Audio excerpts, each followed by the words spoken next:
মধ্যপ্রাচ্যের আকাশে আবার আগুন, ড্রোন, মিসাইল এবং বিস্ফোরকের একটাই টার্গেট, সেটা হলো তেল। কিন্তু প্রশ্ন হচ্ছে, মুসলিম দেশ হয়েও ইরান কেন হঠাৎ করেই সৌদি আরবে হামলা করলো? এটা কি শুধুই যুদ্ধ, নাকি এর পেছনে লুকিয়ে আছে 100 বছরের ইতিহাস, যে ইতিহাস এখন পুরো পৃথিবীকে কাঁপাচ্ছে?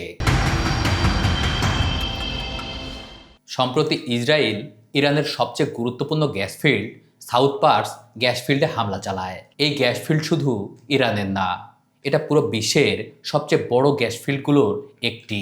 এরপরই ইরান প্রতিশোধ নেওয়ার ঘোষণা দেয়, আর সেই প্রতিশোধ গিয়ে পড়ে সৌদি আরবের ওপরে। কিন্তু সৌদি আরব তো সরাসরি এই যুদ্ধেই ছিল না, তাহলে কেন?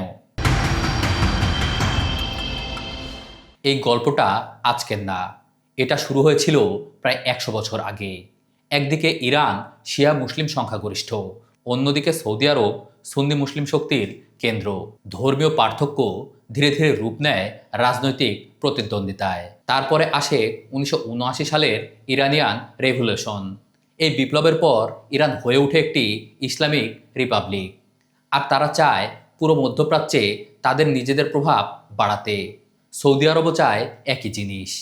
এখান থেকে শুরু হয় কোল্ড ওয়ার টাইপের দ্বন্দ্ব, যেখানে দুই দেশ সরাসরি যুদ্ধ না করেও অন্য দেশ ও গ্রুপের মাধ্যমে লড়াই করে।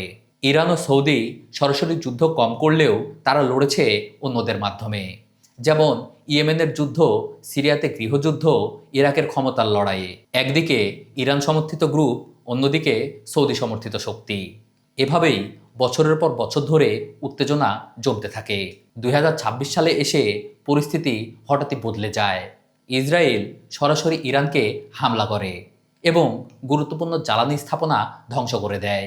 এরপর ইরান বুঝে যায় সরাসরি শুধু ইসরায়েলকে আঘাত করলেই হবে না, তাদের লক্ষ্য হয়ে যায় পুরো গালফ অঞ্চল। কারণ তারা জানে এই অঞ্চলের তেল গ্যাসই পৃথিবীর লাইফলাইন, বিশেষ করে হরমুজ প্রণালী, যেখান দিয়ে বিশ্বের বড় অংশের তেল যায়। তাই ইরান সৌদি আরবের তেল স্থাপনায় হামলা করে, যাতে পুরো বিশ্ব চাপের মধ্যে পড়ে। এই হামলার পর তেলের দাম বেড়ে যায়, ইউরোপে গ্যাসের সংকট তৈরি হয়, বিশ্ব অর্থনৈতিক চাপে পড়ে। এমনকি ছোট দেশগুলোর মানুষও এর প্রভাব অনুভব করছে। এই যুদ্ধ শুধু ইরান আর সৌদি আরবের না, এটা এমন এক আগুন যা পুরো পৃথিবীকে গ্রাস করতে পারে। এখন ভাবনার বিষয় হলো, এই আগুন কি এখানেই থামবে, নাকি আমরা সবাই এর মধ্যে জড়িয়ে পড়ব?